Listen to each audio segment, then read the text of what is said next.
Que a graça e a paz do nosso Senhor Jesus Cristo estejam com todos.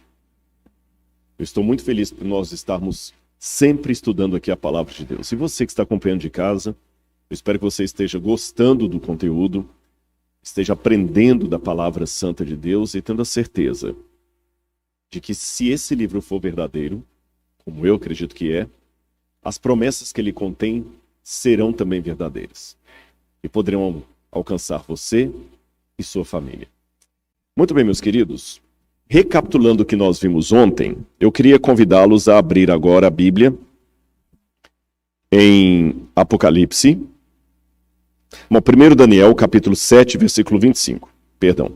Primeiro vamos abrir em Daniel,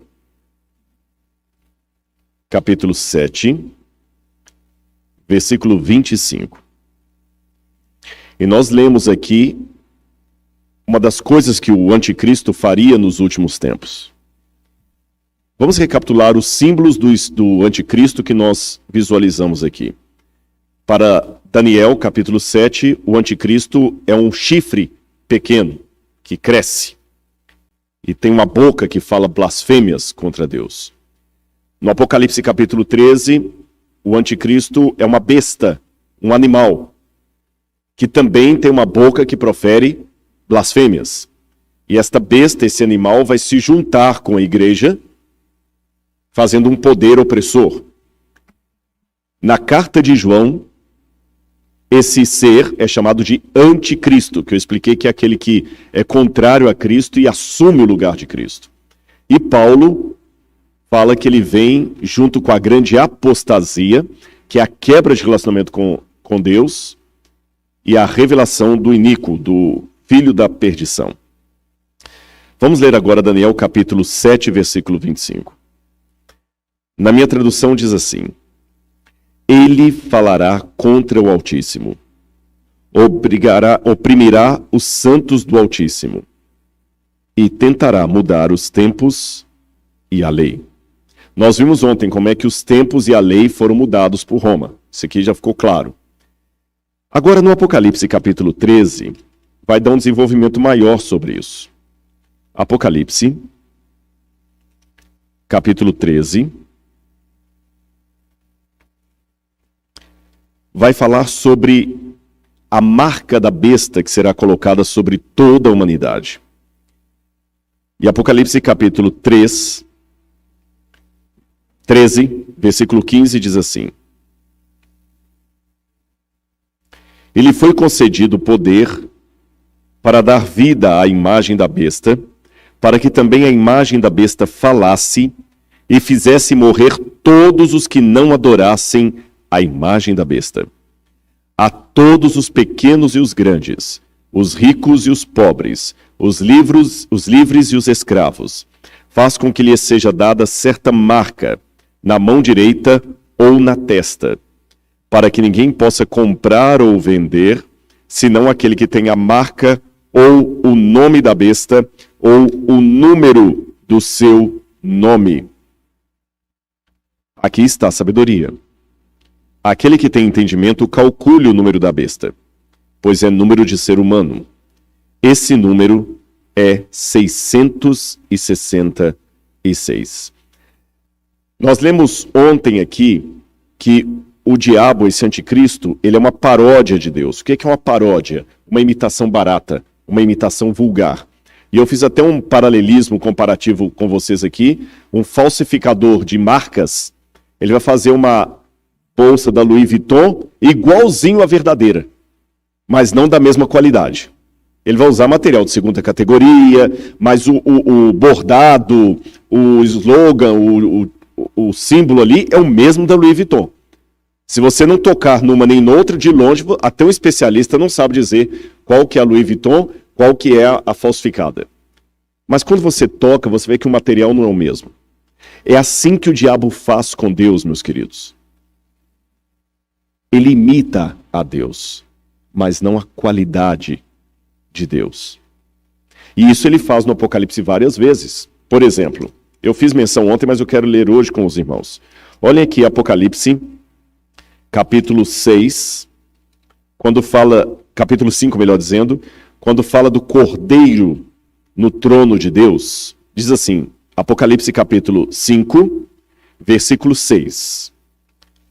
Então vi, no meio do trono de Deus, é claro, e dos 4 seres viventes, e entre os anciãos, em pé, um cordeiro que parecia que tinha sido morto.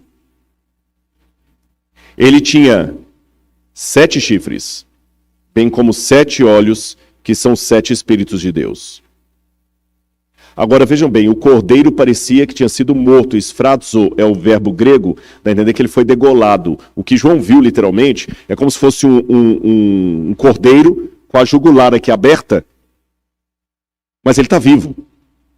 Aí quando você vai para Apocalipse capítulo 13, que vai falar da besta, Apocalipse capítulo 13, versículo 3, a besta também tinha 7 cabeças. O cordeiro tinha 7 chifres, a besta tinha 7 cabeças. E uma das cabeças da besta parecia ter sido golpeada de morte, mas essa ferida mortal fora curada. Um cordeiro que está degolado, mas vivo, parece que a ferida foi curada, uma ferida de morte. Uma besta também que foi degolada, mas está viva. O cordeiro se assenta no trono de Deus o Pai. A besta se assenta no trono do dragão. Deus o Pai dá o poder para o cordeiro. O dragão dá o poder para a besta. Perceberam? O cordeiro tem os 7 olhos, que são 7 Espíritos de Deus que estão nele. A besta recebe o fôlego de vida que faz com que a sua imagem fale. Outra coisa mais. Vamos a Apocalipse capítulo 7. Apocalipse capítulo 7, versículo 2. Vi outro anjo que subia do nascente do sol, tendo um selo do Deus vivo.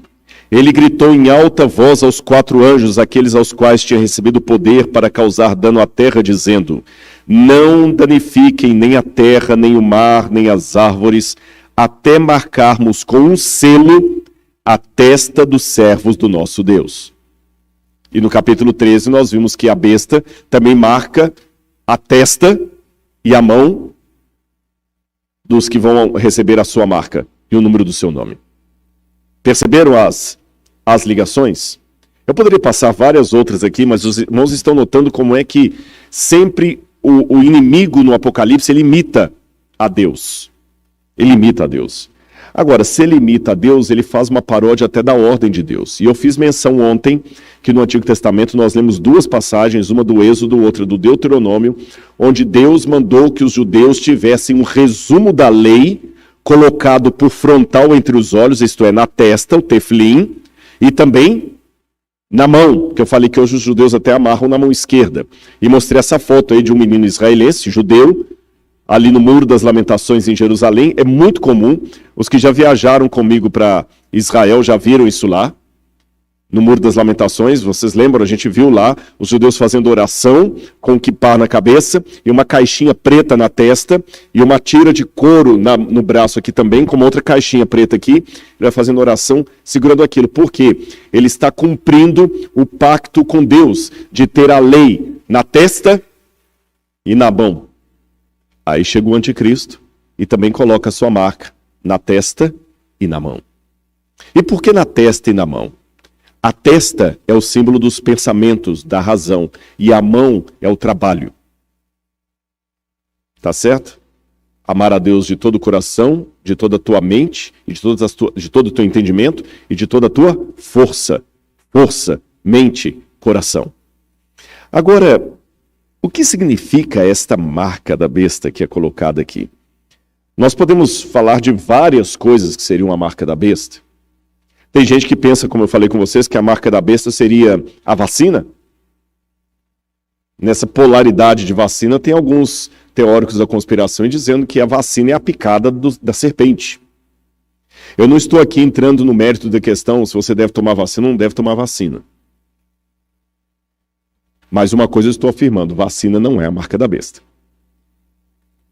Entendeu? Não estou aqui, né, pastor? Não estamos aqui falando se deve tomar, se não deve tomar. Isso eu prefiro deixar para um médico, para um especialista falar. Mas uma coisa é fato. Isso aqui, como teólogo, posso dizer. Vacina não é marca da besta. E quem já corre para ver a marca da besta em qualquer coqueluche que aparece, qualquer frenesi que aparece, agora a marca da besta vai ser a vacina. No passado, a marca da besta era o código de barras. Tinha gente que estava se recusando a comprar coisa com código de barras, porque o código de barras era a marca da besta. Eu lembro que uma vez eu fui a uma igreja e tinha alguém lá defendendo que o código de barras era a marca da besta, que ia controlar todo mundo. E alguns até mostravam uma foto do código de barras que traziam 666. Aí eu expliquei para os irmãos, falei, meus queridos, o número da besta não é 666, é 666. 666 não é o 6 3 vezes repetido. É um múltiplo de 6. E por que aqui no Apocalipse fala que o número da besta é um múltiplo de 6? Vamos deixar a Bíblia falar. Abra a Bíblia comigo em Daniel, capítulo 3. Daniel, quem conhece a história de Daniel sabe que episódio é esse. Onde o rei Nabucodonosor mandou erguer uma imagem e obrigou que todos na Babilônia adorassem a sua imagem. E no capítulo 3, versículo 1, fala das dimensões da imagem que Nabucodonosor ergueu. Daniel capítulo 3, versículo 1. O rei Nabucodonosor fez uma imagem de ouro que tinha 27 metros de altura e 2,70 metros de largura. Deixa eu explicar para os irmãos uma coisa aqui. Existem 2 tipos de tradução na Bíblia. No sábado à tarde vamos falar um pouquinho sobre traduções da Bíblia. Existem traduções que são dinâmicas e traduções que são literais. E não é uma questão de falar qual está certa, qual está errada. Não dá para definir isso. Eu vou dar um exemplo, os irmãos vão entender. Quando você fala assim, I'm mad about my flat. Se eu falo isso nos Estados Unidos, tem um sentido. Se eu falo isso na Inglaterra, tem outro sentido. I'm mad about my flat. Estou ficando louco por causa do meu apartamentozinho ali, meu cantinho. Se você fala isso na Inglaterra, eu estou ficando doido por causa da agulha que eu vou tomar. Perceberam a diferença? Mesmo no português do Brasil para o português de Portugal, tem diferença. Tem diferença. Por exemplo, isto é giro. No Brasil, giro é isso aqui. Em Portugal, giro, very nice. Então, até do inglês britânico para o inglês americano tem diferença. Até do português brasileiro para o português lusitano tem diferença. Concordam comigo? Então, na Bíblia também tem expressões que às vezes o autor não sabe, o tradutor fica na dúvida, como é que ele traduz? Por exemplo, se eu estou pensando em inglês e eu ouço alguém falando em inglês, it's rain dogs and cats.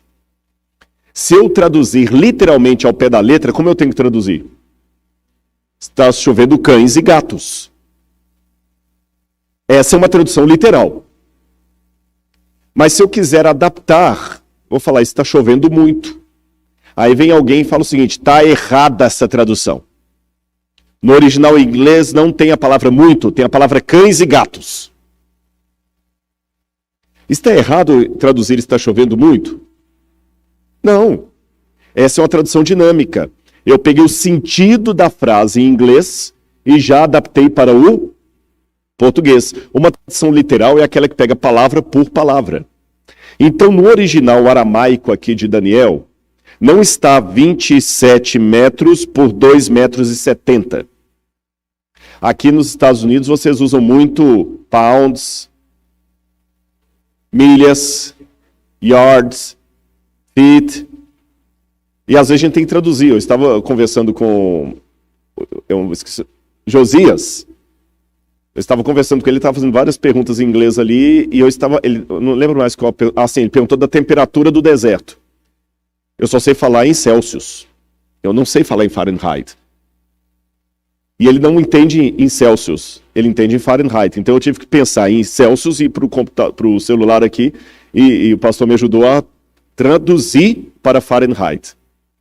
Então se eu disser para vocês que no deserto tem uma temperatura de 40 graus,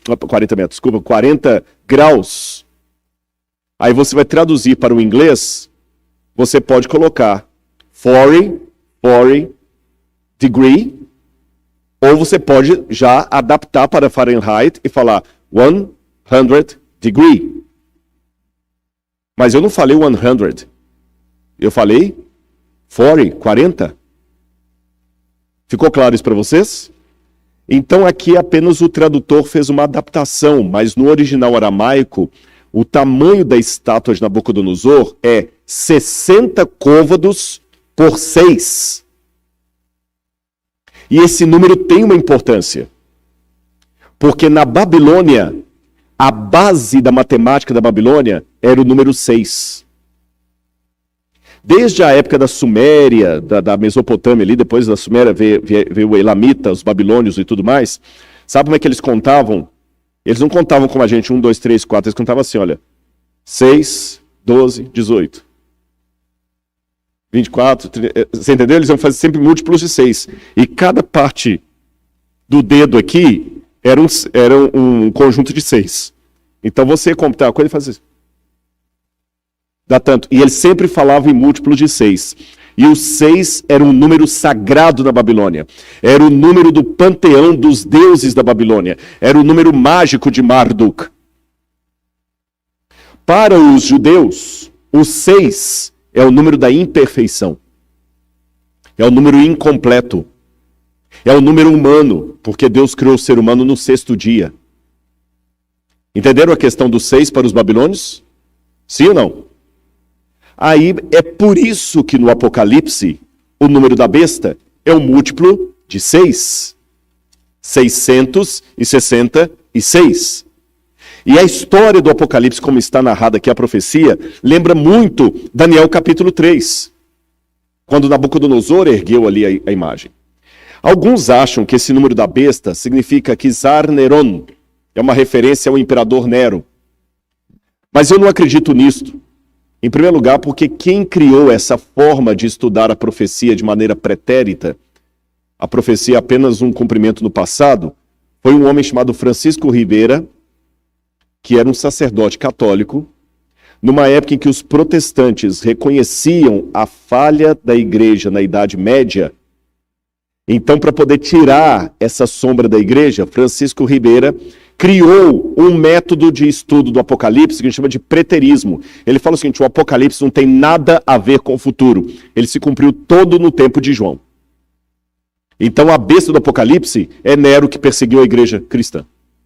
Mas isso foi apenas uma maneira de tirar a sombra da igreja. Eu não acredito que o Apocalipse possa se referir ao passado, porque Jesus falou para o Apocalipse assim, para João assim, abra comigo o Apocalipse capítulo 1. Apocalipse, capítulo 1,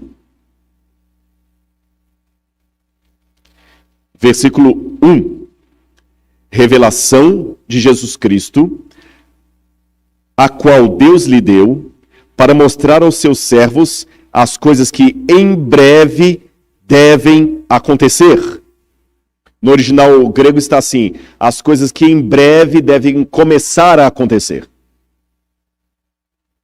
E ele, enviando por meio do seu anjo, deu a conhecer ao seu servo João, a qual atestou a palavra de Deus e o testemunho de Jesus Cristo quanto a tudo que viu. Bem-aventurado aquele que lê, e bem-aventurados aqueles que ouvem as palavras da profecia e guardam as coisas nelas escritas, porque o tempo está próximo. Então ele fala de um tempo que está próximo. Agora vejam o verso 19. Escreve, pois, as coisas que você viu, as que são e as que hão de acontecer depois destas. Então a profecia não poderia estar falando de coisas do passado, porque ela está anunciando coisas que viriam a acontecer. A profecia também não pode falar de coisas que só vão acontecer no fim dos tempos, porque ele já fala de coisas que já estavam acontecendo. Então, um método contínuo. Ficou claro para os irmãos até aí? Bom, se não é Nero César, o que seria esse 666? Havia uma técnica chamada gematria, em que as pessoas às vezes ocultavam um nome, e ao invés de falar o nome, falavam o número desse nome. Porque no passado não havia esse numeral como nós usamos. As letras valiam por nome, por número. Hoje, quando você faz o 6, o 2, o 1, quem inventou esses símbolos foram os árabes. Por isso que nós chamamos de número arábico. Foram os árabes que inventaram. Mas antes dos árabes inventarem o 1, o 2, o 3, o 4 e assim por diante, os números eram representados por letras, então ficava muito fácil. E de acordo com Irineu de Lyon, o autor da igreja cristã do segundo século, que foi evangelizado por Policarpo, que foi evangelizado por João, então ele conheceu o apóstolo João, conheceu alguém próximo do apóstolo João. Irineu falava que naquele tempo os cristãos entendiam que 666 referia-se ao nome lateinos, que é a forma de falar em grego do nome Roma, reino de latim, dos latinos, Roma, e que era alguma coisa referida a Roma. Outro detalhe importante. Do que o Apocalipse 13 está falando que vai virar o número da besta? Como eu falei, alguns já falaram de código de barras, de vacina. O que afinal de contas, é o número da besta? Prestem atenção no capítulo 13 do Apocalipse. Contra o que estará essa guerra do anticristo? A primeira passagem que eu quero ler com os irmãos é a passagem que está no capítulo 12, Evangelho de João, Apocalipse de João, capítulo 12, capítulo 11, versículo 19. Achei aqui. Apocalipse capítulo 11, versículo 19. Lembra da visão que eu falei ontem da mulher que era perseguida pelo dragão e tudo mais? Olha o que abre essa visão. Achou na sua Bíblia? Então leiam comigo. Então abriu-se o santuário de Deus que se acha onde? No céu. E o que foi visto no santuário? A Arca da Aliança. No seu santuário. E sobrevieram relâmpagos, vozes, trovões, terremotos e forte chuva de granizo. Deixa eu fazer uma pergunta para vocês. Quando no Antigo Testamento de uma só vez sobrevieram relâmpagos, vozes, trovões e forte chuva de granizo? Não teve a chuva de granizo, mas teve trovões, relâmpagos, vozes nos 10 mandamentos, no Sinai. Quando Deus falou no Sinai, o monte fumegava e vinham trovões, a mesma cena do Sinai. Segunda pergunta que eu faço para a igreja. O que é a Arca da Aliança? É a Arca de Noé? Não é um barco, então. O que é a Arca da Aliança? Era uma caixa. E o que guardava dentro dessa caixa? A vara de Arão, tá certo? A vara de Arão florida, um pouco do maná. E tinha mais uma coisa importante. As tábuas dos 10 mandamentos. E uma coisa que me chama atenção em Êxodo capítulo 25, é que quando Deus mandou Moisés fazer o tabernáculo, o santuário, Deus falou o seguinte: Moisés, faça o santuário de acordo com o modelo que eu vou te mostrar. Então Moisés fez, e o livro de Hebreus fala isso, que o santuário da terra era uma cópia do santuário celestial.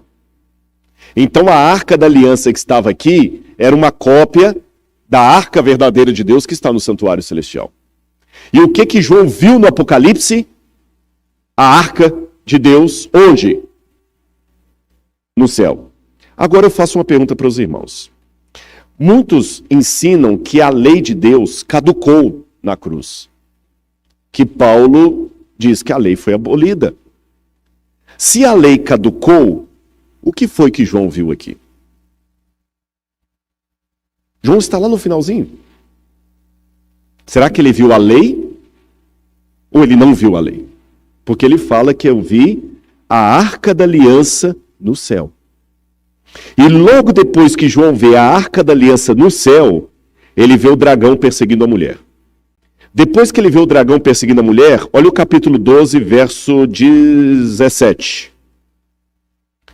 O dragão ficou irado contra a mulher e foi travar guerra com o restante da descendência dela, ou seja, os que guardam os mandamentos de Deus e o testemunho de Jesus. Os que guardam os mandamentos de Deus e o testemunho de Jesus. Aí me chama a atenção que quando essa besta levanta, tudo o que ela faz é para atacar um dos mandamentos de Deus. Antes de falar dessa maneira aqui, deixe-me apenas alertar os irmãos de uma coisa. O Apocalipse, olha que curioso isso aqui. É um contraste que os teólogos até observam no Apocalipse, um paradoxo, melhor dizendo. Você sabia que o Apocalipse, de todos os livros do Novo Testamento, é o que faz mais referência ao Antigo, é o Apocalipse? De todos os 27 livros do Novo Testamento, o que faz mais referência ao Antigo é o Apocalipse. Mais do que os Evangelhos, o Apocalipse é o que cita o Antigo Testamento mais do que os Evangelhos, mais do que os livros, as cartas de Paulo, mais do que o Evangelho de João, mais do que o livro de Atos. O livro que faz mais referências ao Antigo Testamento é o Apocalipse. Agora, sabe o que é curioso?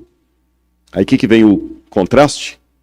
No Apocalipse não existe nenhuma citação direta do Antigo Testamento. Todas as alusões que o Apocalipse faz ao Antigo Testamento são alusões indiretas. Eu tenho uma hipótese da razão disso. Sabem qual é? Onde o Apocalipse foi escrito? Na ilha de Patmos. João estava preso. Condições completamente precárias. Ele não tinha uma biblioteca ali. Peraí, deixa eu ver que eu quero citar Isaías 4,16. Deixa eu pegar aqui o rolo de Isaías 4,16. Pega para mim Jeremias lá que eu quero comparar as duas. Não era assim. Mas olha a memória de João, abrilhantada pelo Espírito Santo, que deu capacidade para... Talvez até, eu vou surpreender os irmãos com o que eu vou dizer, talvez nem foi João que escreveu o Apocalipse, sabia disso? Como assim, Rodrigo? É porque naquele tempo, muitas pessoas que não sabiam ler ou escrever, ou mesmo que soubessem ler ou escrever, não podiam escrever todo dia, então perdia a prática. Então você usava um escriba para anotar as coisas para você. E a tradição apostólica diz que quem escreveu o Apocalipse foi um secretário de João chamado Prócoros, que estava com ele na ilha de Patmos. E é interessante que quando você compara o grego do Apocalipse com o grego do Evangelho de João, é completamente diferente. Entenderam? Completamente diferente. Então é como se, assim, a diferença, por exemplo, entre o meu inglês e o inglês de vocês, que está todos os dias aqui. O inglês de vocês está muito mais aperfeiçoado do que o meu. Vocês estão todos os dias falando inglês, ouvindo inglês, conversando em inglês, lendo em inglês e tudo mais. O meu, se eu for agora fazer um sermão em inglês, eu tenho que treinar primeiro. Não vem tão automático assim. É a mesma coisa, a pessoa podia saber ler e escrever, mas não está escrevendo todo dia. Então João talvez usou ali um escriba, mas esse escriba anotava o que João dizia. E o Espírito Santo tomava João de tal maneira que João se lembrava das passagens do Antigo Testamento e ia citando, mas em forma de paráfrase. Então você encontra as alusões ao Antigo Testamento assim, de maneira indireta. Vocês compreendem? De maneira indireta. Igual, por exemplo, os animais de Daniel capítulo 7 aparecem aqui no capítulo 13, na besta. E os 10 mandamentos estão citados também aqui no capítulo 13 de maneira indireta. Como ele cita todo o Antigo Testamento, quer ver? Por exemplo, olha o que a besta faz. O capítulo 13, versículo 1, final. Diz que sobre as cabeças da besta tinha nomes de quê? Blasfêmia. Isso me lembra o quê? Onde é que estava escrito que não devemos blasfemar? Nos mandamentos de Deus. Concordam comigo? É nos mandamentos de Deus. Outra coisa aqui. Diz que o verso 4. E adoraram o dragão porque deu sua autoridade à besta. Também adoraram a besta, dizendo, quem é semelhante à besta? Quem pode lutar com ela? Onde na Bíblia está dizendo que não podemos adorar ídolos? Não terás outros deuses diante de mim.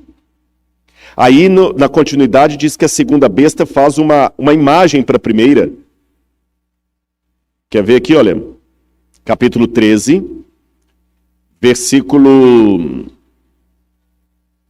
capítulo 13, versículo 14. Seduz aqueles que habitam sobre a terra por causa dos sinais que lhe foi permitido realizar diante da besta, dizendo aos que habitam sobre a terra que façam o quê? Uma imagem. Não farás para ti imagem e escultura. Onde é que está isso? Os 10 mandamentos. Vocês estão vendo aqui todos os detalhes dos 10 mandamentos? Manda matar, manda blasfemar, manda adorar uma imagem, cobiça o lugar de Cristo, tudo isso aqui. Agora, olha que curioso esse bloco profético. Ele começa com uma visão dos mandamentos no céu, dos 10 mandamentos na Arca da Aliança.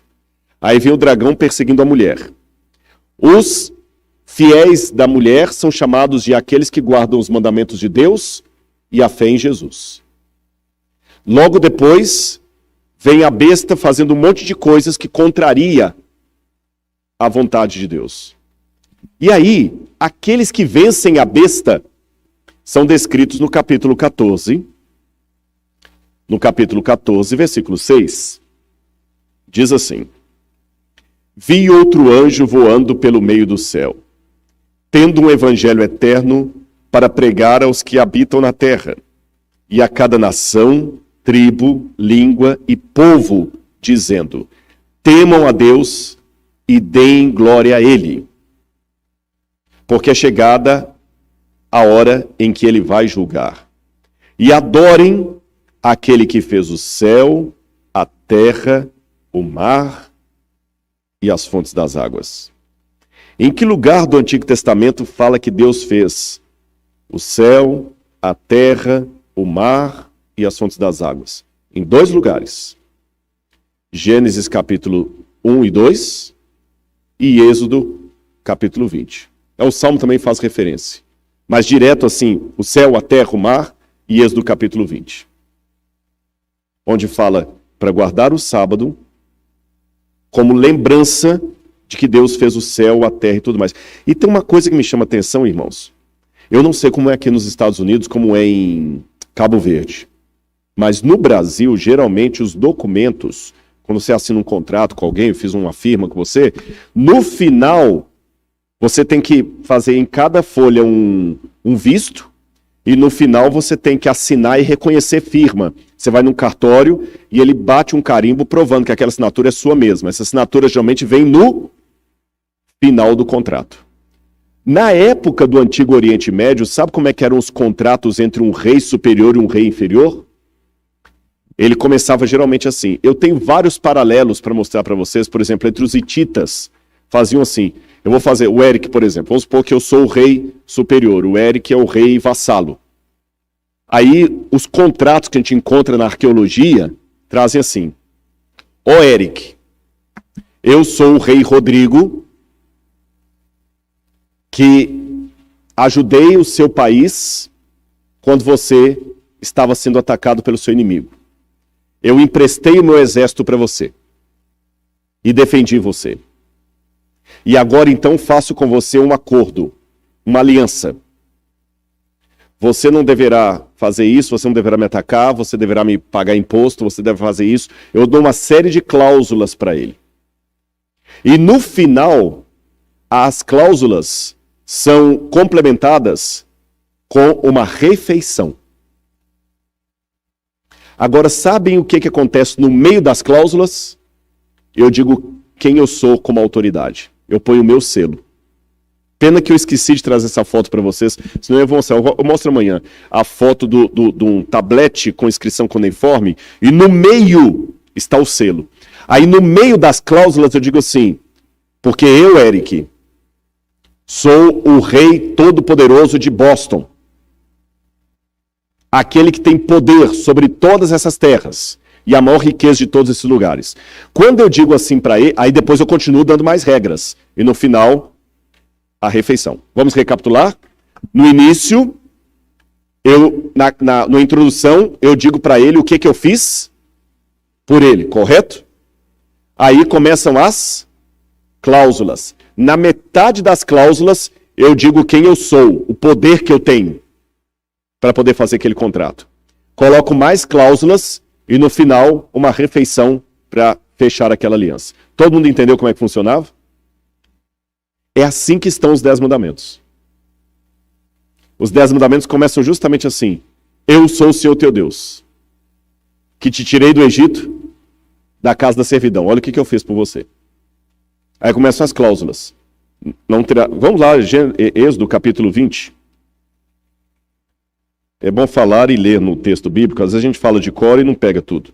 Olha aqui. Estas são as palavras que o Senhor Deus falou. Aí o 20... perdão. Podem achar primeiro.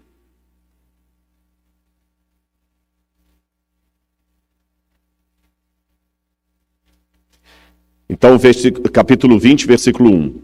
Então o Senhor falou todas essas palavras. Eu sou o Senhor teu Deus, que o tirei da terra do Egito, da casa da servidão. Não está igual eu falei no contrato hitita? Olha o que eu fiz por você. Aí agora vem as regras. Não tem outros deuses diante de mim, não faço para você imagem, escultura, nem semelhança alguma. Verso 5, não adore essa imagem. Verso 6, faça misericórdia e mil gerações dos que me amam e guardam os mandamentos. Verso 7, não toma o nome do Senhor teu Deus em vão. Isso aqui é interessante também, porque nesses contratos, eu esqueci de mencionar, sempre tem assim, faça isso, e se você não fizer, tal coisa vai te acontecer. Sabe, e aqui também tem assim, né? Porque eu faço misericórdia, etc. Aí quando chega no verso 8, lembra-te do dia do sábado para o santificar. 6 dias trabalharás, farás toda a tua obra, mas o 7º dia é o sábado do Senhor teu Deus. Não farás nenhum trabalho. Aí no verso 11, o texto interrompe as regras para colocar o selo. Quem é que está falando aquilo? Porque em 6 dias fez o Senhor os céus, a terra, o mar e tudo que neles há, e ao 7º dia descansou. Por isso o Senhor abençoou o dia de sábado e santificou. Aí começam as regras de novo. Honra teu pai e tua mãe, etc, etc. Não mate, não adultere, não furte, não dê falso testemunho, etc, etc. Vocês viram, no coração dos mandamentos está o selo, aquele que diz quem Deus é. E aí, nesse mesmo emblema, repete-se em Apocalipse capítulo 14, quando fala que eles têm o selo de Deus. É interessante essa palavra selo em hebraico, essa palavra selo, a marca de Deus, Apocalipse 14. Versículo 1, olhei e eis o Cordeiro em pé sobre o monte Sião, e com ele estavam 144 mil que tinham escrito na testa o nome do Cordeiro e o nome de seu pai. Aí no verso 6 fala do Evangelho eterno, que é pregado a todo mundo, dizendo, temam a Deus e deem glória a ele, pois é chegada a hora que ele vai julgar, e adorem aquele que fez o céu, a terra, o mar e as fontes das águas. Está justamente aqui. Agora, irmãos, eu quero deixar uma coisa bem clara, que eu falei ontem e quero repetir hoje. Você está querendo dizer, Rodrigo, então, que você é mais santo do que os que não guardam o sábado? De jeito nenhum. Não é o sábado que salva? Tá, então, por que você está falando isso? Porque é assim que eu vejo na Bíblia, eu não posso ser incoerente com a minha consciência. Tá. Então, e quem não guarda o sábado hoje? Está perdido? Não. Não posso dizer isso. E quem guarda o sábado está salvo? Não, também não posso dizer isso. A mim compete saber da minha vida. Entenderam?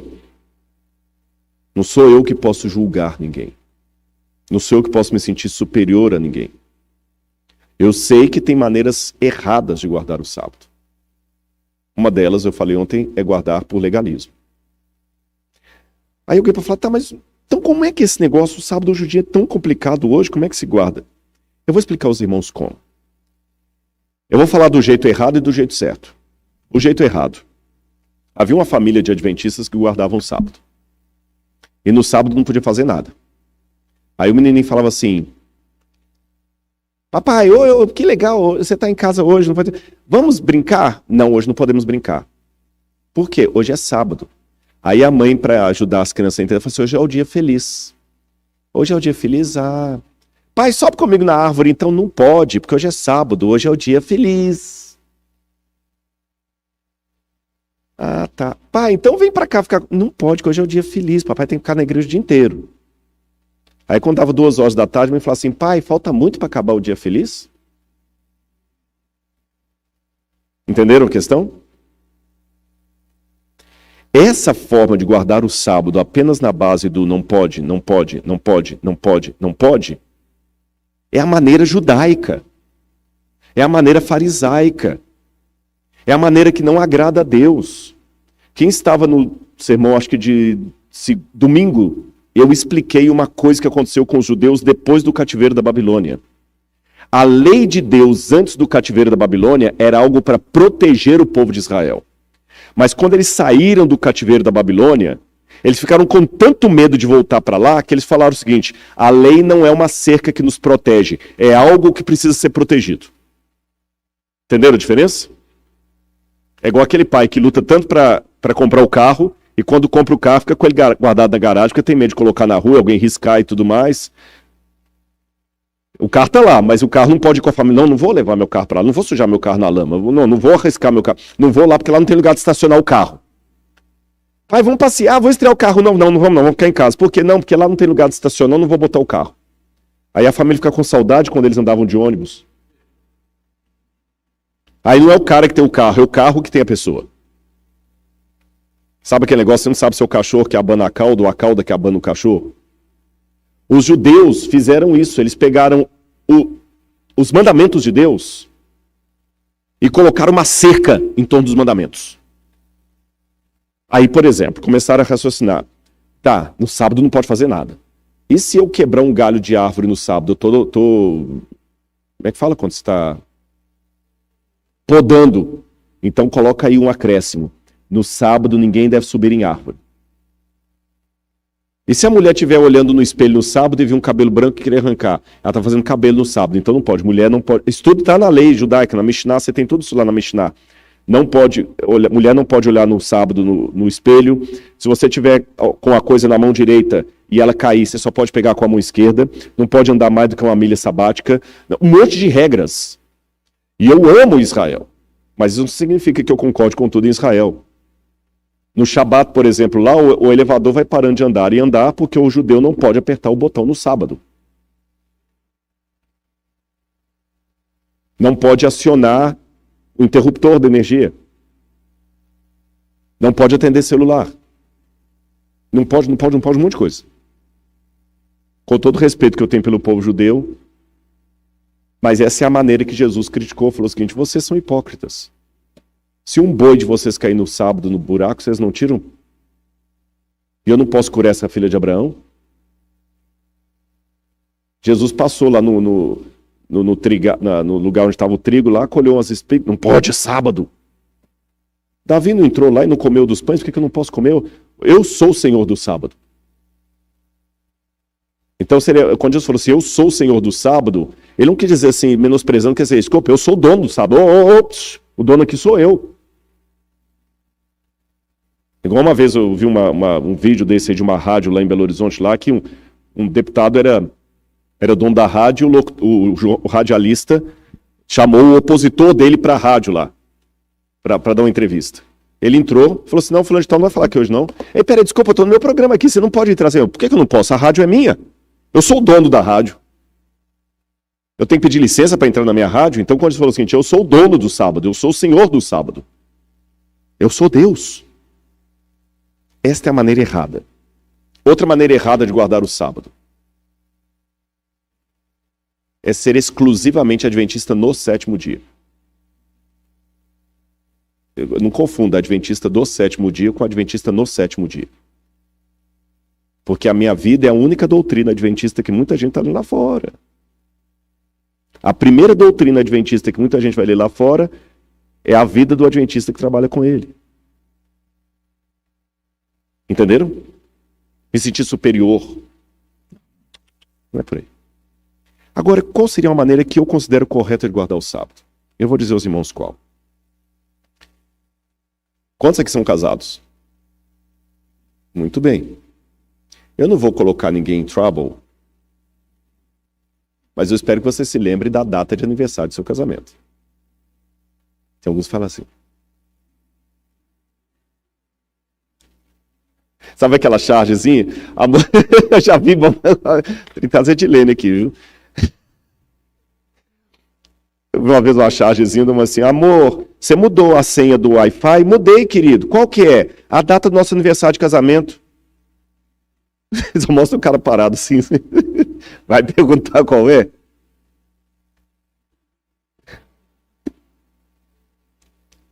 Eu pergunto a vocês. Eu não jogo bola. Mas se eu jogasse bola, Deus não me deu esse dom. Acho que quando eu distribuí os dons ali, o jogo de futebol estava fora. É pecado, é errado num casamento um homem jogar bola? Não é errado. Meu amor, eu vou jogar bola com meus colegas. Tudo bem, meu querido. Ele não está traindo. Agora, no dia do aniversário do casamento, ela acordou, preparou um café da manhã todo gostoso. Ele pega a chuteira, passa na mesa, pega uma torrada. Amor, vou sair para jogar bola com meus amigos. É certo? É certo? Mas vocês não acabaram de falar que não tem problema o homem jogar bola no casamento? Ah, não no dia do... Por que só a mulher que respondeu isso? Os homens ficaram calados agora. Vocês estão então me dizendo que tem coisas que não é que elas em si são erradas, mas para aquele dia não são apropriadas. Só isso. Mas deixa eu continuar na minha reflexão aqui.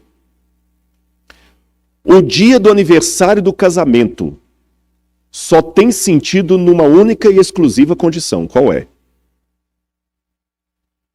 Se você vive bem com a sua esposa 364 dias do ano. Se você está feliz no seu casamento, se você está amando a sua esposa, se sentindo amado por ela, se você está bem com ela 364 dias do ano, quando chega no dia do aniversário de casamento, você comemora o quê? É o aniversário em si? O que você comemora no dia do aniversário de casamento? Os outros dias que você viveu? Porque se você não vive bem com ela, no dia do aniversário de casamento não tem o que comemorar. Perdão, não tem o que comemorar. Entenderam onde é que eu estou querendo chegar? O aniversário, a comemoração, não tem sentido nela mesma, mas no que acontece fora dela. O sábado só tem sentido se eu andar com Jesus domingo, segunda, terça, quarta, quinta e sexta. Aí quando chega no sábado, eu comemoro os outros dias que eu andei com Jesus. Mas se o sábado é o dia religioso, ele é um fim em si mesmo, aí perde a graça. Então, de certa forma, todos os dias são dias de Deus, não é só o sábado. Como o dia do casamento são todos os dias do ano. Não é isso? Quais são os dias do casamento? Todos, mas tem um que é especial. É o da comemoração. Todos os dias são de Deus, mas tem um que é especial. É o dia que você diz para o mundo que você tem um Criador. E esse assunto da criação é tão sério, irmãos. Hoje eu não vou entrar nesse mérito aqui por causa do tempo. Eu teria que dar um outro estudo sobre isso. A cronologia da profecia mostra que tudo isso iria durar até o século XVIII, quando a ferida mortal seria dada sobre o papado. E em 1798, 1776 é a independência americana. 1798, o general Berthier prendeu o Papa a mando de Napoleão. E aí o mundo começou a ser despertado para o estudo da Bíblia. Foi a partir daí que as sociedades bíblicas começaram a cruzar o mundo, os missionários começaram a ser enviados, e foi a partir daí que começou o revivamento do estudo de Daniel e Apocalipse. Em todo o mundo. Em todo o mundo. Agora, o mais curioso que foi justamente no século XVIII que começam também os movimentos contrários a Deus, século XVIII e XIX. Aí que começam os primeiros que vão desembocar em Charles Darwin, em 1850, falando que, na verdade, nós não temos criador, nós somos frutos da evolução das espécies. Foi justamente no século XIX que vem Karl Marx pregando o materialismo dialético que não tem julgamento divino, que o paraíso é aqui, a sociologia, Emile Durkheim, a utopia possível, o paraíso é aqui. Lembra que o diabo sempre faz o paralelo? Ficou claro para os irmãos até aqui onde é que eu estou querendo dizer? E a Bíblia mostra isso, irmãos, está aqui no Apocalipse. Todo o elemento que eu vejo aqui aponta bem claro para a adoração. O grande problema no dia que a besta colocar a sua imagem é quem que eu adoro, o anticristo ou a Cristo. É isto. Agora, me chama a atenção também no Apocalipse que essa besta é um poder mundial. Porque fala que todos, exceto o fiel povo de Deus, todos receberão a marca da besta. Exceto aqueles que forem fiéis. Mas será que isso é possível hoje? Eu sei que hoje nós vivemos numa situação, deixa eu mostrar só algumas imagens para vocês, que muita gente coloca isso aí, olha. De 1898 até 2030, quem domina o mundo são os Estados Unidos da América. Mas de 2030 até uma data que ninguém sabe, quem dominará o mundo será a China. Esta será a nova superpotência. Só que eu não vejo espaço para a China na profecia. Eu vejo espaço para Roma. E os Estados Unidos também. Mas para a China, não. Mas, Rodrigo, mas está errado. Tudo está indicando que é a China. Deixa eu contar para vocês uma coisa. Esse cavaleiro que está aí, ele foi uma figura interessante, porque ele lutou no exército de Hitler, mas nunca deu um tiro. Franz Hazel, pai do Gerhard Hazel, que foi um grande teólogo falecido, e o seu filho, Michael Hazel, que é um arqueólogo muito famoso lá do Tennessee. Franz Hazel era um homem cristão, e ele não aceitava matar. Ele passou a guerra toda com um revólver de madeira na cintura e não deu um tiro. E quando ele estava no fronte, veja que ele está com o uniforme nazista. Quando ele estava no fronte, ali, ele arriscou falar para o superior dele que Hitler não dominaria o mundo. Ele falou, eu não sei porque eu não mando te fuzilar, você não dá um tiro, eu não vou matar em nome de Hitler. E olha que ele está com o uniforme nazista. Eu não vou matar em nome de Hitler. Hitler vai dominar o mundo, a Alemanha é a superpotência, ele não é. E o comandante perguntou para ele, por que não é Hitler a próxima superpotência? Por que não é a Alemanha? Ele falou, porque eu conheço a Bíblia, a profecia de Daniel diz que não será a Alemanha. Aí ali embaixo, não sei se dá para vocês verem, tem uma fotografia de uma coisa bem velhinha.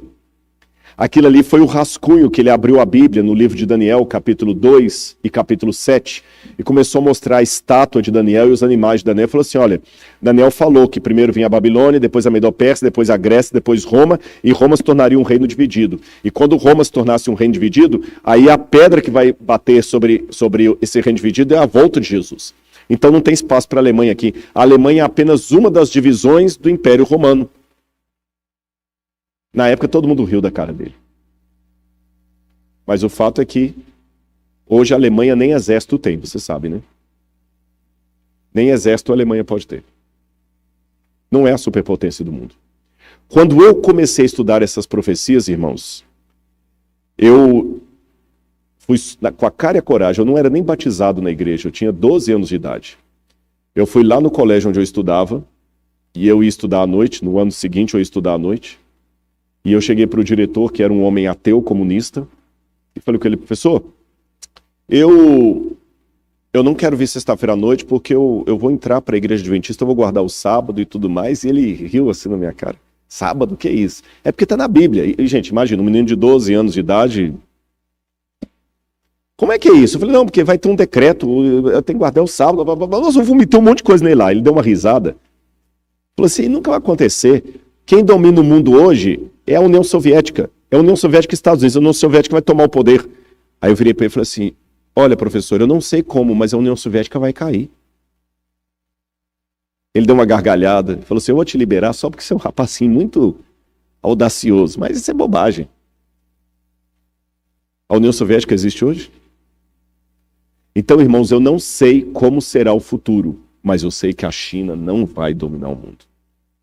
Porque a profecia não diz que é a China. Agora, o que nós podemos fazer? Antes de falar desse livro aí para os irmãos, deixe-me colocar uma diferença entre o que eu vou apresentar aqui e as teorias da conspiração. Eu falei ontem, mas peço licença aos irmãos para repetir isso, porque é muito sério. Você sabia que extremismo é um lado da verdade que ficou louco? Heresia é a mesma coisa. Heresia é um lado da verdade que ficou louco. Por exemplo, há alguns textos da Bíblia que falam que Jesus é Deus. Mas eu posso enfatizar tanto a divindade de Jesus que eu nego a encarnação, que ele se tornou homem. Há textos na Bíblia que falam que Jesus era homem, verdadeiramente homem. Eu posso enfatizar tanto esses textos que eu nego que ele era Deus. Há textos na Bíblia que falam que nós somos salvos pela fé mediante a graça. Eu posso enfatizar tanto a graça que eu nego as obras. Há textos que falam das obras. Eu posso enfatizar tanto as obras que eu nego a graça. Então, heresia é um lado da verdade que ficou louco. A teoria da conspiração é a mesma coisa. Cuidado com a teoria da conspiração. E eu vou dar algumas dicas para vocês aqui para perceberem um teórico da conspiração. E quando você perceber, nem dê bola. Teórico da conspiração geralmente cria alarde em cima de nenhuma fundamentação teórica. Você fala assim, qual a prova do que você está falando? As provas que ele mostra não são provas documentais de livros sérios. Ele mostra recorte de jornal, revista, ou então alguém que ouviu alguém. É sempre assim. Ele nunca mostra o dado. Todo teórico da conspiração geralmente é assim. Ele vai fazer uma palestra para você e fala o seguinte, não, porque existem jesuítas infiltrados na igreja. Existe jesuíta? Existe. Como é que você sabe? Como é que você prova isso? Não, porque alguém que ouviu alguém que tinha um primo que era padre, uma vez confessou para ele que tinha jesuíta na igreja. Sabe aquelas histórias que acontecem sempre à distância, com ninguém... Não, porque uma vez um pastor estava vendendo um livro na colportagem, ele bateu na casa de um padre, o padre falou com ele, rapaz, cuidado que nós temos muitos jesuítas infiltrados na igreja. Quem que é esse pastor? Quem que é esse padre? Não tem como averiguar. Vocês entenderam o que eu estou querendo dizer? Não tem como averiguar, é igual a história de disco voador. É alguém que estava uma vez no Kansas e viu uma luz no céu, não tem como verificar. Irmãos, fé não é crendice. A fé é um arrazoado. Então, cuidado com essas informações de não tem. Por que você sabe que tem? Não, porque os Illuminatis. Não, porque tem 6 famílias que dominam o mundo. E como é que você sabe? Não, porque elas têm um selo secreto que está lá. Mas é secreto, como é que você sabe? Não, porque tem alguém que falou de alguém, que falou de alguém, que falou de alguém, que falou de alguém, que falou de alguém, que conheceu alguém que trabalhou para aquela casa. É o fulano de tal que o pai dele era iniciado. Geralmente, teórico da conspiração, você descobre pelas provas do que ele está dando. É sempre blá, blá, blá. Ele conta uma história de um pastor que uma vez estava expulsando um demônio, aí o demônio pegou e falou assim, olha, você sabia que o disco do Roberto Carlos é meu, é do capeta. Aí, irmãos, então, olha, não escutem Roberto Carlos porque é do capeta, porque o pastor uma vez expulsou o demônio de uma menina que o demônio falou que Roberto Carlos é do capeta. Eu acho que eu tenho que ser assim, diz o Senhor, é bíblico. Tá certo? E fora da Bíblia, que está de acordo com a Bíblia, é mais coisa que tem uma fundamentação teórica. Uma coisa razoável. Segunda característica de um teórico da conspiração. Ele é bom em tudo. Ele na segunda-feira, se for chamado aqui, ele dá uma palestra sobre economia mundial. Na terça-feira ele dá uma palestra sobre os computadores, como eles vão dominar o mundo. Na terça-feira ele fala de música. Ele não sabe nem onde é que está o dó central, mas dá uma palestra inteira sobre música. Na quarta-feira, ele vai falar sobre alimentação. Ele vai falar o que você tem que comer, o que você não tem que comer. Ele é o doutor aqui, ele é o médico. Ele fala de tudo. Ele traz raiz para isso aqui, ele fala que isso aqui que causa aquilo, tudo. Quer dizer, o camarada é bom em tudo, irmãos. Eu não estou falando por arrogância, não, é por honra e glória de Deus. Eu tive o prazer, o privilégio de fazer 2 doutorados e um pós-doutorado. Mas não é falsa humildade, com toda sinceridade. Eu tenho outros 2 doutores ali que podem confirmar o que eu estou falando. Se tem uma coisa que um curso de doutorado lhe ensina, é o tanto de coisa que você não sabe. Às vezes a pessoa, você pode vir aqui na palestra. Não, nesse assunto eu não falo, porque eu não sei. Eu nunca vou falar sobre música, viu, pastor Ronaldo? Eu posso dar minha opinião sobre música numa conversa trivial, eu posso dar minha opinião sobre música, ou posso, eventualmente, numa palestra, dar um exemplo de alguma coisa que dialogue com outra área. Isso eu posso fazer. Como eu pedi licença aqui para falar da psicologia, da medicina, isso tudo bem, é uma licença poética que você usa e que não tem nenhum problema. Eu posso falar o seguinte, olha, por exemplo, a medicina, um médico não pode saber o que a pessoa tem sem um diagnóstico. Eu posso falar isso, eu não preciso ser médico para falar isso. Isso tudo bem, é uma ilustração. Mas jamais esperem que eu venha aqui à frente dar uma palestra sobre o câncer. Ainda mais com um médico sentado ali, não vou falar isso. Uma palestra sobre saúde pública. Não vou falar sobre isso. Eu posso até dialogar com um teórico, que eles também estudam. Eu posso até dialogar alguma coisa sobre a música. Eu tenho um sermão meu que eu conto a história daquele hino Quão Grande És Tu. Isso tudo bem. Mas eu nunca vou dar uma palestra sobre música. Os efeitos da música sobre o cérebro. Não é minha área. Mas geralmente o teórico da conspiração, ele é doutor em tudo. E é sempre coisa sensacionalista. Ele sempre está dizendo algo que os especialistas não dizem, só ele que sabe. Ele sabe os efeitos da música, ele sabe tudo sobre alimentação, ele sabe tudo sobre lar e família, ele sabe tudo sobre profecia. Olha, eu posso fechar o seminário de teologia, mandar embora todos os professores e botar só ele para dar aula, que dá aula de tudo. Ele sabe tudo sobre maçonaria, ele sabe tudo sobre Illuminati, ele sabe tudo sobre tudo. Aí eu penso que não. Vocês entenderam o que eu quis dizer com a questão do doutorado? Vocês sabem, o doutorado te mostra, você não sabe nada disso aqui, então fica na sua. E a última questão sobre o teórico da conspiração. Ele causa um fervor que não dura muito tempo. Daqui a pouquinho o pessoal desanima. Sabe aquela parábola do Pedro e o lobo? Que o menino descia gritando, ó o lobo, ó o lobo, ó o lobo. Todo mundo assustava. E não era nada. Até o dia que ele desceu gritando, é o lobo, é o lobo, é o lobo. E era mesmo, e ninguém deu bola, e o lobo fez o estrago. Então, meus irmãos, cuidado com os teóricos da conspiração. Quando alguém falar alguma coisa, fala assim, qual livro que está dizendo isso? Onde é que está aí na Bíblia? Onde é que está isso nos livros que você está lendo? Tá bom? Peçam as fontes. Por isso que eu estou colocando as fontes. Esse livro aí, agora que eu fiz esse preâmbulo, eu posso contar para vocês desse livro aí. The Key of This Blood, de Malachi Martin. Malachi Martin foi um jesuíta, e ele não só foi jesuíta, mas ele foi vatinólogo, um especialista em política do Vaticano. Tá certo? Ele era um especialista em política do Vaticano, e ele trabalhou dentro aí da Santa Sé. E ele escreveu esse livro, The Key of This Blood, que inclusive é um livro publicado pela Doubleday, que é uma editora que tem como principal cliente a Igreja Católica. Não é um livro contra a Igreja Católica. É um livro a favor. Um livro que recebeu os parabéns do Papa e de um monte de gente lá. E nesse livro, The Key of This Blood, ele conta que um dos segredos de Fátima, sabe que Fátima apareceu em Portugal, Maria apareceu em Portugal, na cidade de Fátima, então tem os 3 segredos que deu para os 3 pastorzinhos ali, pastorinhos. E a Lúcia, que era a única que estava viva, ela recebeu e ela falou para o Papa.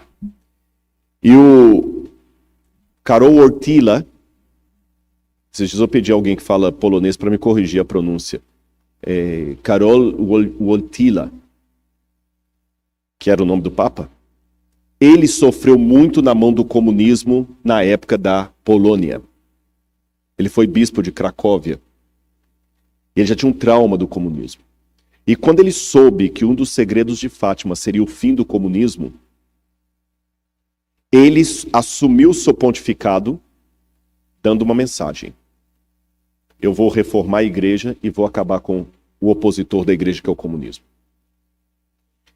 E quando o Papa João Paulo II assumiu, ele escolheu como título João Paulo II para dar o indicativo que ele ia continuar o pontificado de Albino Luciani, que era João Paulo I, que alguns pensam até que foi morto. Que ele ficou 3 meses no poder. E a primeira coisa que João Paulo II fez, a estratégia dele foi brilhante. O que era o papado até João Paulo II? O Papa era apenas um homem que ficava preso dentro do Vaticano. Porque quando em 1929, Benito Mussolini, com o Tratado de Latrão, devolveu para a igreja a Santa Sé, a exarca de Ravenna, que é o Vaticano, o Papa se tornou uma espécie de prisioneiro do Vaticano. Ele quase não saía dali. João Paulo II começou a andar pelo mundo. E a estratégia dele foi muito interessante. Ele foi ao Brasil. Ele arrebatou multidões em 1980. Eu vi pessoalmente João Paulo II. Eu me lembro como eu fiquei emocionado na época. E ele passava e ele tinha uma inteligência tremenda, um jeito manso de falar. Ele decorava frases e um pouquinho daquela língua ali, porque pelo menos o latim, o italiano, o polonês, o inglês e o alemão eles falavam. Então daí já fica fácil você pegar o espanhol, etc. Aí ele pegava algumas frases e, dispensando o tradutor, lia a homilia dele na língua local. E ele foi para o Brasil, o maior país católico do mundo. E ele falava: "Ó Papa, não vos esquecerá jamais." A juventude entrou em êxtase. E ele já começou dando sinais de um grande líder. Quando ele desceu no aeroporto, estenderam o tapete vermelho, ele saiu do tapete vermelho, tirou o solidel da cabeça e beijou o chão. Sinal de humildade. A juventude E assim ele começou a percorrer a América Latina. Depois Medellín. Depois para onde que ele veio? O maior país protestante do mundo. E quando ele esteve aqui, os ginásios lotaram de jovens americanos, clamando pelo Papa. Chegaram até a falar assim: o Papa é pop. Até teve uma música no Brasil com esse título, Papa é pop. Automaticamente, Ronald Reagan não podia ignorar um líder como aquele. O chamou à Casa Branca. Da Casa Branca, esse livro é dessa grossura. Conta tudo isso. Eles já saíram com a estratégia costurada ali de como iriam acabar com a União Soviética. Costuraram nos bastidores da história para que Mikhail Gorbachev, um católico fervoroso, assumisse a presidência da União Soviética. E Mikhail Gorbachev, costurando com Ronald Reagan e João Paulo II, proclamou a perestroika e a glasnost. Em pouco tempo, caiu a União Soviética, depois o Muro de Berlim, e não existe mais a União Soviética. E os Estados Unidos, até então, viviam à sombra da Guerra Fria, com medo do que o mundo podia acabar. Os que viveram antes disso lembram. E nem um tiro foi dado por ninguém, e nem os repórteres acompanharam. Tudo pelos bastidores. E o Malachi Martin diz que muitas pessoas se enganam pelo silêncio do Vaticano, achando que o catolicismo é um poder ultrapassado. Não é. Há mais coisas para o futuro. Vejam, eu falei algo que por um primeiro momento pode parecer teoria da conspiração, mas eu estou dando a fonte. E esse livro não é o único não, é apenas um, mas é uma bibliografia. Não é um livro só, não. Como mineiro, eu digo assim, as pesquisas que eu faço são um queijo de várias vacas. Não tem assim, Rodrigo, qual que é o livro que você lê para poder... Não tem um livro, são vários. São 1000 páginas de leitura para 10 minutos de palestra. Mais recentemente, Zygmunt Bauman, um dos maiores teóricos do século XXI, que morreu recentemente, que criou o conceito de sociedade líquida e ateu e comunista, ateu e comunista. Ele tinha um, não era bem comunista, mas ele tinha uma simpatia pelo comunismo, uma simpatia. Zygmunt Bauman disse o seguinte: o Papa Francisco é a minha esperança. Porque Zygmunt Bauman percebeu o seguinte: o mundo hoje, por que ele chama de sociedade líquida? O mundo não tem mais firmeza, não tem consistência. O que é um líquido? O líquido está aqui, ó. Enquanto está dentro dessa garrafa, ele está nesse formato. Se eu tirar dessa garrafa e colocar num copo, ele assume o formato do copo. Se eu tirar do copo e colocar num prato, ele assume o formato do prato. Mas se eu quebrar o prato, o líquido derrama, ele não tem consistência. O mundo hoje não tem consistência, a família não tem consistência, os filhos não têm, o mundo está perdido. Só que Bauman está chegando à conclusão que ele não tem solução para o mundo, mas quando ele teve um encontro com o Papa Francisco, ele falou: esse homem. E eu vou dar mais um resumo para vocês. Esse sujeito aqui também, ele é interessante. Jeremiah Lant. Jeremiah Lant, ele é autor do livro The Parting Instinct, A Cultural History of Humanity's Search for Meaning. Ele fala da padronização, e esse livro ele fez uma análise sociológica sobre o coronavírus. E ele colocou o seguinte: o coronavírus significa o fim da era neoliberal. Qual é o próximo? O coronavírus é um cadinho político derretendo e remodelando as normas atuais. A nova era será uma fortaleza da Terra, ou um prenúncio de uma sociedade transformada em base a um novo conjunto de valores. Em 2017, mais de 15 mil cientistas de 184 países emitiram um aviso sinistro para a humanidade de que o tempo está se esgotando. Eu fui atrás dos artigos científicos disso, que ele cita. Que o tempo está esgotando. Logo será tarde demais, escreveram eles, para mudar o curso da nossa trajetória fracassada. Então, inclusive tem o artigo científico que foi publicado, porque eu falei, não é só ler o livro, eu fui atrás das fontes que ele usa. E o Bioscience tem os artigos lá, olha, esse publicado na Bioscience, World Scientists Warning the Humanity a Second Notice. Os cientistas estão alertando o mundo. E não pense que é só questão ecológica. Eu vou resumir, porque o meu horário já está acabando. Sabe o que está acontecendo no mundo hoje? Imaginem uma casa com várias crianças. Eu esqueci de mencionar uma coisa, gente. Até eu vi ele tirando foto ali, foi bom para isso.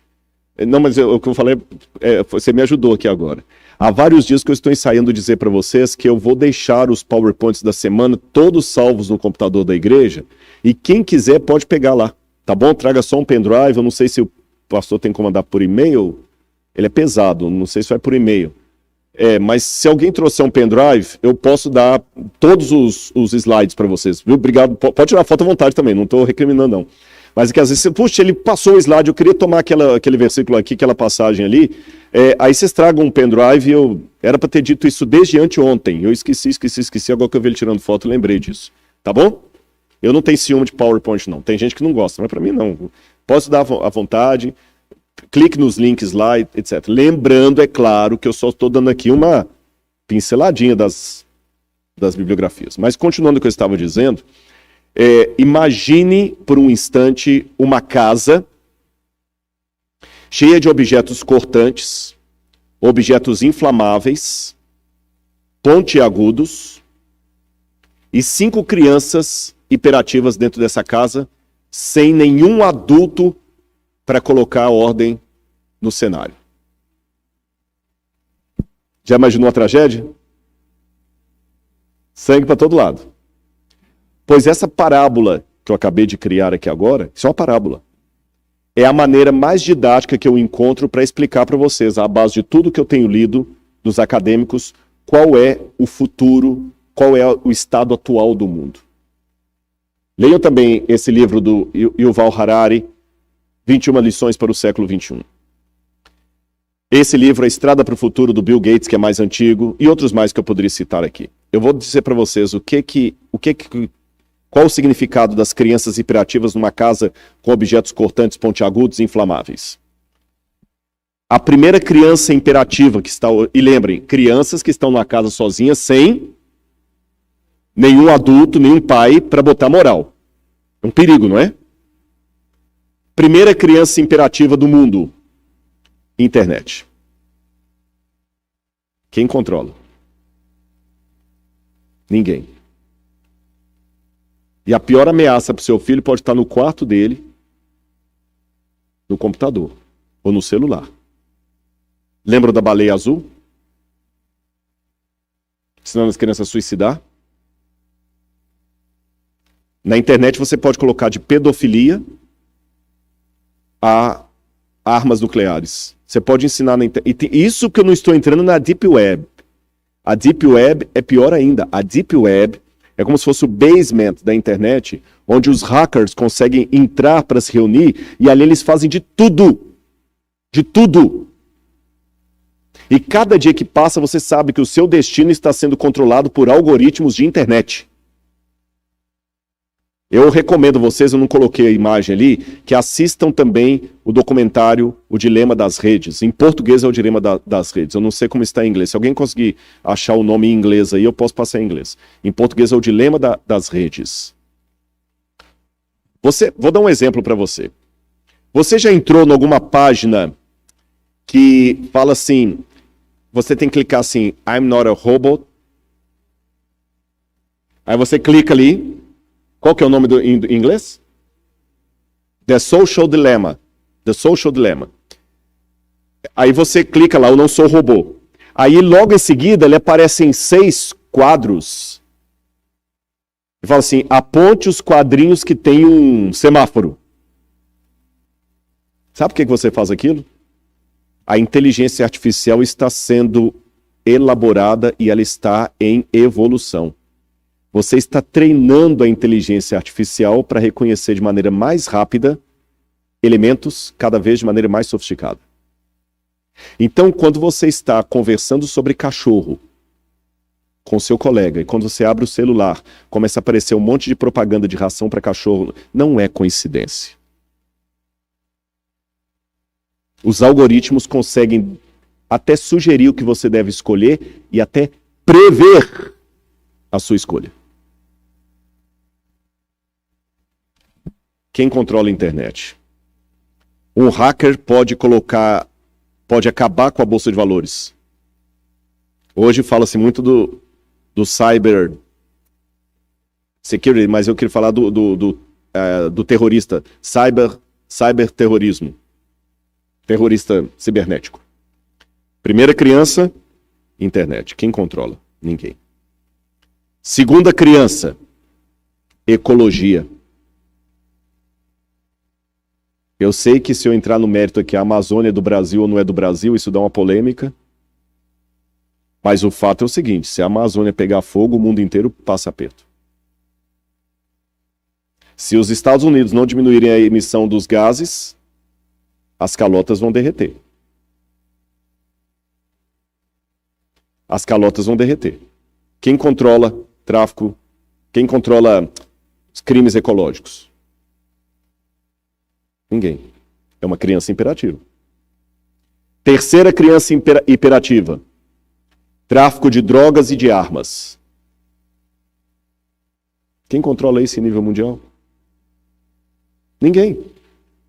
Apesar do FBI, apesar de todo o sistema de segurança, as drogas entram aqui à vontade, armas entram, saem, os traficantes estão armados no Rio de Janeiro com metralhadores israelenses, não sabe como, o exército não tem aquela arma, mas o traficante tem. Lá na Colômbia, o guerrilheiro tem. Quem controla o tráfico de drogas e de armas? Quarto, quem controla a Bolsa de Valores? Bolsa de Valores é apenas uma maneira inteligente, simpática de falar de especulação. Ninguém tem o dinheiro. Por isso que os economistas estão vendo que, em pouco tempo, a economia do mundo vai quebrar. Por isso que eles estão sinalizando criptomoedas, moedas que não são mais baseadas no lastro do ouro, do Tesouro Nacional, porque ninguém controla. Uma declaração de um ministro faz cair a Bolsa de Valores, faz o dólar aumentar no Brasil ou diminuir. Um vírus como esse aí, e pode ter certeza, boa parte da crise econômica que o mundo mergulhou por causa do Covid, não foi uma crise real, foi uma crise especulativa. Vai faltar trigo. Todo mundo entrou em desespero. Começa a estocar, corre para o mercado. Quem controla? Se cair a Bolsa de Valores em Tóquio, você nunca foi lá, mas você pode perder o seu emprego aqui porque caiu a Bolsa de Valores de Tóquio. Vocês notaram essas crianças que estão soltas no mundo? O que é que nós precisamos? Esqueça a profecia por um pouquinho. Vou até fechar a Bíblia. O que é que nós precisamos para controlar essas crianças? Um adulto com moral. Em outras palavras, o mundo precisa de um governo único. Não é uma questão que eu acho ou deixei de achar. Tem que ter. Entenderam? É uma questão do médico que falou o seguinte, olha, sua coluna esfarelou. Eu não estou perguntando se você quer ou não quer ser operado, você tem que ser operado.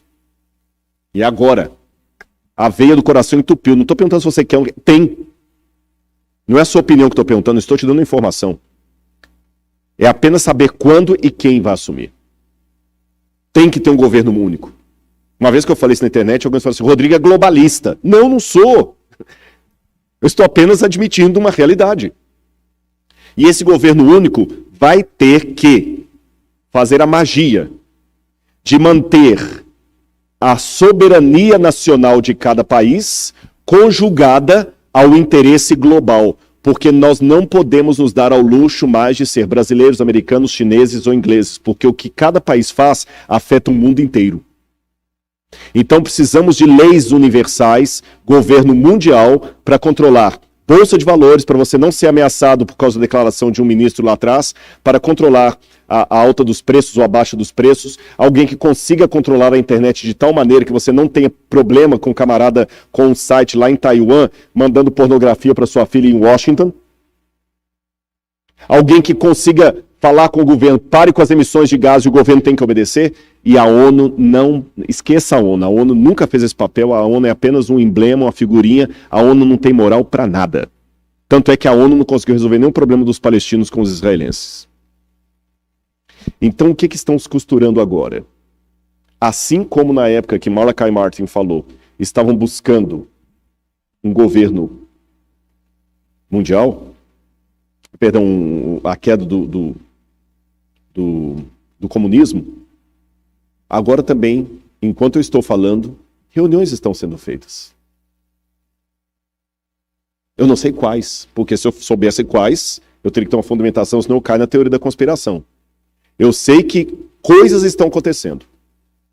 Quais, eu não posso prever os detalhes. Mas tudo está acompanhando para um governo único. E o que me chama a atenção no Apocalipse, é que eu termino, é que o anticristo, diferente dos outros governos, esse será um governo mundial. Que vai controlar tudo. Minha dica para você.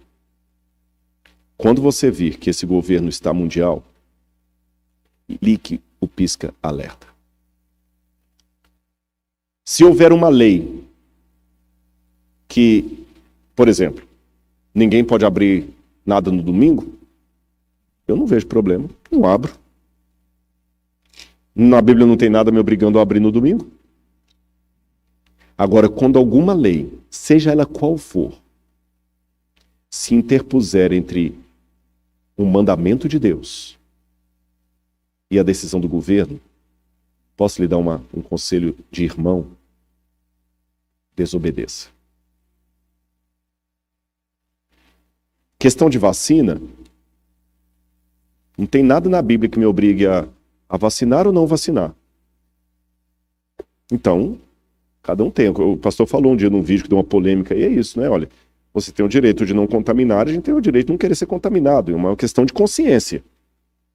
Aí eu prefiro não vacinar, eu não quero, estou com medo, eu não sei como é que é esse negócio aí, não vou vacinar meu filho. Vou vacinar meu filho sim, eu confio no que estão falando. Não tem nada na Bíblia que esclareça, pode ou não pode. Vocês estão entendendo o que eu quero dizer? Mas a Bíblia tem claro que eu não posso adorar outros deuses diante de Deus. Se o governo emplacar, agora a religião nova é essa, cuidado. Fique com os olhos abertos. Mas lembre de uma coisa, você só vai ter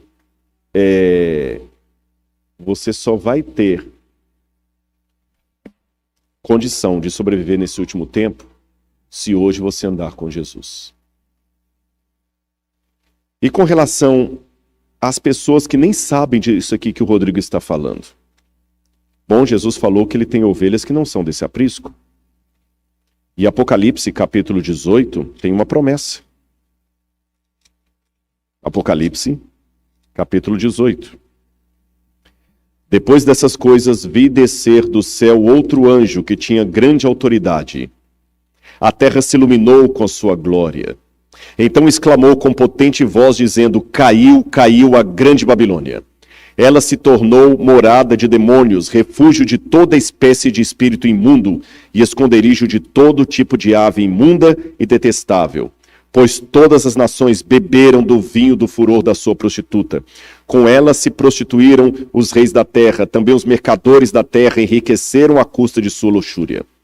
Ouvi outra voz do céu dizendo: Saiam dela, povo meu, para que não sejam cúmplices dos seus pecados e para que os seus flagelos não caiam sobre vocês. Saiam dela, povo meu. Quem falou isso? Deus. Então Deus tem povo em Babilônia. Um povo fiel, que está lá às vezes porque não conhece. No mundo muçulmano, tem povo de Deus lá. No mundo dos ateus, tem povo de Deus lá. O problema é que o meu preconceito religioso às vezes não deixa Jesus mostrar que ele tinha pessoas fiéis como Naamã, que era sírio e voltou ainda prostrando diante da imagem do ídolo. Ele é meu. Como Ruth, que era moabita, como a mulher sírio-fenícia, que era pagã, como aquele centurião romano que adorava deuses e acendia incenso ao imperador. Jesus de ambos falou: nunca vi uma fé como essa em Israel. Então não permita que a sua convicção religiosa se torne uma soberba para se achar melhor do que os outros por causa da sua teologia. O povo de Deus ainda está em Babilônia. Compete a você estudar a Bíblia, pregar a mensagem e ficar firme no Senhor. Aqui está a perseverança dos santos, os que guardam os mandamentos de Deus e a fé em Jesus. E eu termino o sermão de hoje com essa imagem, e eu vou pedir ao pastor Ronaldo que venha cantar para nós aqui, porque esse quadro, irmãos, lembra que eu contei para vocês que, rapidamente, que a minha mãe tinha uma Bíblia e ela queimou a Bíblia? Quando eu era criança, depois daquele sonho que eu tive com a volta de Jesus, eu achei debaixo da televisão da minha casa uma Bíblia velha. E dentro da Bíblia tinha um folheto de capa alaranjada, escrito assim: urgente.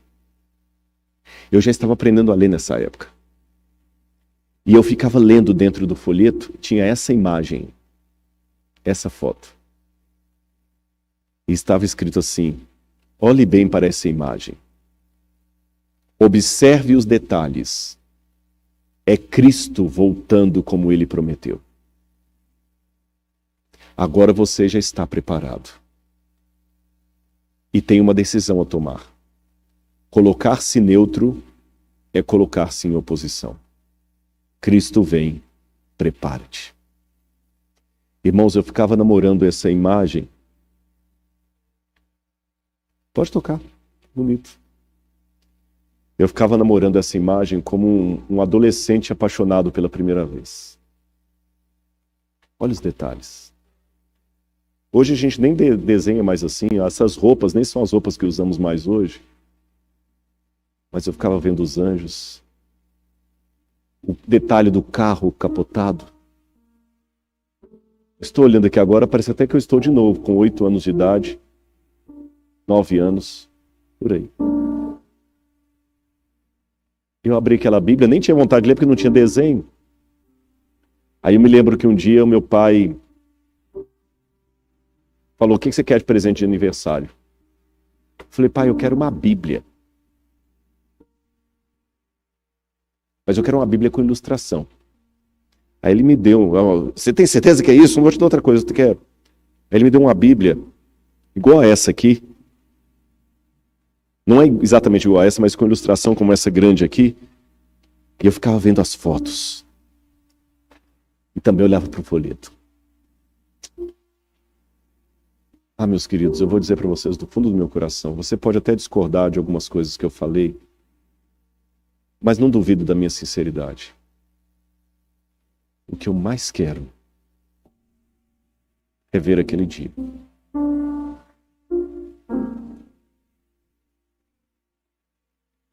Eu peço a Ele, Senhor, se eu estiver enganado em alguma coisa, perdoa-me, porque eu estou fazendo com muito amor por Ti.